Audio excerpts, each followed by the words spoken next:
Existe un patrón que a muchos hombres los desconcierta porque contradice todo lo que les enseñaron sobre el amor. No es un fenómeno romántico, es psicológico. Porque en algunas historias la intensidad aparece después de que él se va, no después de insistir, no después de pedir otra oportunidad, no después de prometer cambiar, sino después de retirarse. No hablamos del hombre que suplica ni del que convierte la ruptura en una negociación interminable. Hablamos del que percibe que algo se está apagando y en lugar de forzar la llama, decide dar un paso atrás, sin escenas dramáticas, sin reproches teatrales, sin discursos diseñados para provocar culpa. Simplemente se va. Y entonces ocurre algo extraño. Cuando él ya no está intentando convencer, cuando parece estar siguiendo con su vida, ella cambia. Empieza a observar desde lejos, a revisar redes, a aparecer con mensajes ambiguos, a sentir una inquietud que antes no estaba ahí. No es magia ni orgullo herido, es un cambio en la dinámica psicológica. Marco Aurelio resumía algo que aquí cobra sentido. Aquello a lo que te aferras termina dominándote. Aquello que puedes soltar te devuelve libertad. En términos emocionales, cuando un hombre insiste desde el miedo, lo que transmite no es amor, sino dependencia. Y la dependencia altera la percepción de valor porque comunica inestabilidad interna. En cambio, cuando alguien se retira con serenidad, el mensaje cambia. Puede sentir, pero no perderse. Puede querer, pero no a cualquier precio. Esa diferencia transforma el equilibrio porque la atracción no se sostiene solo con afecto, necesita respeto. Y el respeto no se exige, se proyecta. No se trata de frialdad ni de manipulación, sino de coherencia. Cuando un hombre deja de perseguir, rompe el guión esperado. En lugar de insistencia, aparece silencio. Y ese silencio genera una pregunta: ¿por qué no reacciona como los demás? El ser humano presta más atención a lo que se retira que a lo que permanece disponible. En psicología, esto se asocia a la percepción de escasez. Lo garantizado pierde intensidad, lo incierto activa análisis y memoria. Además, muchas veces no es la persona lo que genera apego, sino lo que representa: seguridad, dirección, autonomía. Un hombre que puede irse sin romperse encarna estabilidad emocional. Esa postura puede no gustar, pero se respeta. Y una ausencia gestionada con calma no es castigo ni dramatismo, es cierre consciente. Cuando alguien no estaba preparado para perderte, ese cierre se siente como un golpe silencioso. Ahí empiezan los pequeños movimientos, miradas que antes no estaban, comparaciones inevitables, recuerdos que regresan con más intensidad y una pregunta que no había sido formulada con honestidad: ¿y si esta vez no vuelve? Ese pensamiento no surge porque hayas jugado a ser interesante, sino porque dejaste de estar garantizado. Es fundamental entender algo aquí: retirarse con dignidad no es una táctica, es una consecuencia de haber comprometido tus propios límites. Permanecer donde no te valoran no demuestra amor, demuestra que estás dispuesto a aceptar menos de lo que mereces. Y cuando un hombre no tiene límites claros, su presencia pierde peso. En cambio, quien se respeta puede ser recordado incluso si no regresa, porque su decisión comunica coherencia. La mayoría cree que cuando alguien se distancia, la respuesta correcta es acercarse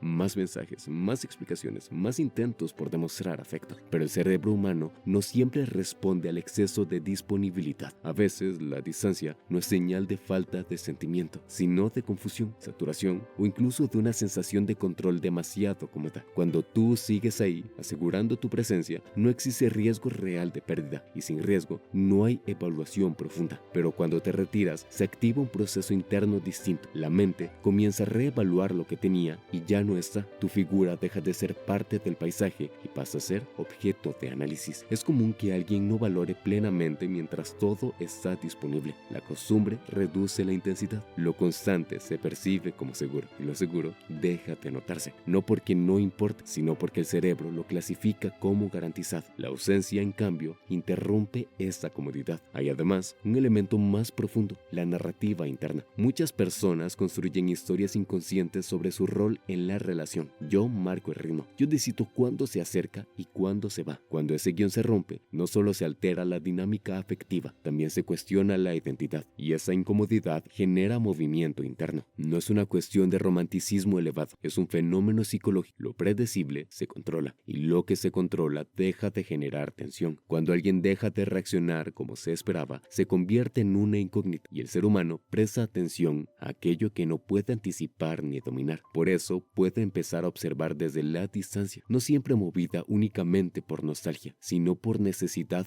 de entender. ¿Siguió adelante? ¿Está mejor? ¿Fue reemplazada su importancia? La posibilidad de ser sustituido activa mecanismos muy primarios, no necesariamente infantiles, sino profundamente humanos. Ahora bien, aquí aparece la línea que separa madurez de manipulación. Hay quien utiliza esta dinámica como estrategia deliberada. Se retira para provocar, para castigar, para forzar persecución, pero esa intención suele notarse y cuando la retirada nace del resentimiento o del cálculo, pierde fuerza. La manipulación tiene un rastro que se percibe aunque no se nombre. La diferencia esencial no está en irse, sino en por qué te vas. El hombre inmaduro se retira esperando una reacción. El hombre fuerte se retira porque entendió que el amor no se mendiga y ese matiz lo cambia todo. Cuando la decisión nace de respeto propio, la energía es distinta. No hay rabia disfrazada de orgullo, no hay silencio estratégico, no hay intención de castigar, hay aceptación y la aceptación tiene una fuerza particular porque transmite equilibrio. Marco Aurelio lo resumiría de forma sencilla: aquello que no depende de ti, déjalo ir; aquello que sí depende de ti, mejóralo. El sentimiento de otra persona no está bajo tu control. Tu conducta, tu dignidad y tu calma sí lo están. Un hombre que mantiene serenidad se vuelve inusual y lo inusual llama la atención. Ahora bien, hay un punto que suele generar confusión. ¿Por qué la ausencia puede intensificar el vínculo más que la presencia? Porque la mente no necesita hechos para sentir, necesita interpretaciones. Cuando estás presente, la otra persona vive la versión cotidiana de ti, tus imperfecciones, tus momentos comunes, tus días normales. Pero cuando desapareces, lo que permanece no es la realidad, sino la representación mental. Y esa representación tiende a volverse más intensa que la experiencia directa. La memoria no reproduce los hechos con exactitud, los reorganiza, suaviza errores, amplifica emociones, elimina detalles incómodos. Así funciona el proceso de idealización por pérdida. No es que te conviertas en alguien perfecto, es que ya no estás ahí para contradecir la versión editada que la mente construye. Por eso, la huella que deja alguien que se retira con coherencia es distinta. No se trata solo de recuerdo, sino de sensación. Y las sensaciones suelen ser más persistentes que los datos objetivos. Hay además un componente simbólico. A veces no es solo la persona lo que genera apego, sino lo que representa: autonomía, límites claros, capacidad de elegirte a ti mismo incluso cuando hay sentimientos involucrados. Un hombre que se elige transmite algo escaso, estabilidad interna, y lo escaso tiende a valorarse. Cuando respeto y duda se combinan, el impacto emocional es mayor. El respeto eleva, la duda mantiene presente. Esa mezcla explica por qué algunas historias no se olvidan con facilidad. Ahora bien, es importante no malinterpretar todo esto. Que alguien reaccione ante tu ausencia no significa que regresará con intención genuina. Y aquí aparece la parte más delicada. El desapego no es un método para recuperar a alguien, es una forma de proteger tu centro. Muchos hombres logran retirarse con dignidad, pero cuando ella vuelve, abandonan esa postura y repiten el mismo ciclo. Cambian el papel, pero no el aprendizaje. El verdadero desapego no es una jugada táctica, es una manera de relacionarte sin perder identidad. Si ella reaparece, la tarea no es celebrar de inmediato, sino observar con claridad. ¿Regresa con responsabilidad? ¿Regresa dispuesta a construir algo diferente? ¿O simplemente responde a la incomodidad de haberte perdido? No todas las vueltas nacen del amor, algunas nacen del ego, de la costumbre o de la necesidad de recuperar el control. Sin lucidez, es fácil confundir atención con afecto. Por eso, el desapego no solo aumenta tu atractivo, fortalece tu criterio, y el criterio es lo que protege tu estabilidad emocional. La lección final no es que ella se enamore más cuando te vas, es que tú te vuelves más sólido cuando eliges irte desde el respeto propio. Desde ahí, ya no aceptas migajas, ya no compites por validación, ya no necesitas tu dignidad. Y ocurre algo irónico: cuando dejas de perseguir, a veces te buscan; cuando dejas de rogar, a veces se respetan. No porque estés jugando, sino porque tu energía cambió. Tienes límites, tienes identidad y tienes dirección.